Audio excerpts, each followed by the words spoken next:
باللہ من الشیطان الرجیم، بسم اللہ الرحمن الرحیم۔ صدقہ دینے کی بہت زیادہ فضیلت ہے کہ صدقہ موت کو بھی ٹال دیتا ہے، اور آپ کی جتنی تکلیفیں اور پریشانیاں ہوتی ہیں صدقے کے ذریعے دور ہو جاتی ہیں، اور صدقہ رزق کی فراوانی کا باعث بھی بنتا ہے۔ لہذا صدقہ جو ہے یہ آپ نیت کرتے ہیں تو یہ نیت اللہ کو پہنچ جاتی ہے، اس لیے کہ اللہ تعالیٰ نیتوں کو جانتا ہے۔ کچھ رسمیں ایسی ہیں کہ جو بالکل کسی صورت میں بھی ٹھیک نہیں ہے، یعنی شریعت کے ساتھ اس کا کوئی تعلق نہیں ہے۔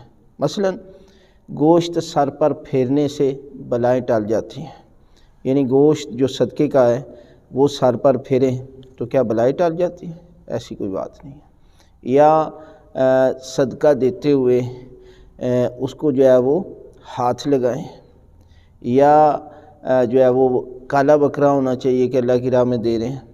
یہ تمام شرطیں جو ہیں یہ کوئی جائز نہیں ہے، مطلب ہے کہ ان کی کوئی اہمیت نہیں ہے اگر اس کے بغیر بھی ہو جائیں، اس لیے کہ صدقہ تو وہ ہے کہ جب آپ نیت کرتے ہیں تو پروردگار آپ کے نامہ اعمال میں ثواب لکھنا شروع کر دیتا ہے، اس لیے کہ وہ اللہ آپ کے دلوں کو جانتا ہے۔ لہذا آپ صدقہ کریں، دونوں طریقے کے ساتھ بھی کر سکتے ہیں، چھپا کر بھی اور ظاہراً بھی، اور لوگوں کو اگر آپ بکرا دیتے ہیں تو پکا کر بھی دے سکتے ہیں اور کچا گوشت بھی تقسیم کر سکتے ہیں۔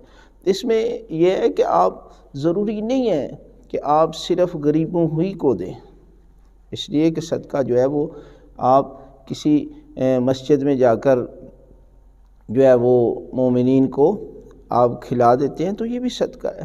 اب صدقے کی قسمیں ہیں کہ انسان جو ہے وہ یہ سمجھتا ہے کہ کوئی ایسا ملے کہ جو بالکل غریب ہو، اور دیکھیں لوگ ان لوگوں کو دے آتے ہیں کہ جنہوں نے چرس پی رہے ہیں اور نشہ کرتے ہیں۔ لہذا ان چیزوں سے آپ اپنے صدقے کو بچائیں۔ صدقہ ہمیشہ کوشش کریں کہ جہاں پر مستحق ملتا ہے اس مستحق کو صدقہ دیں گے تو خالق کائنات آپ کی پریشانیاں جو ہے وہ دور کر دیں گے۔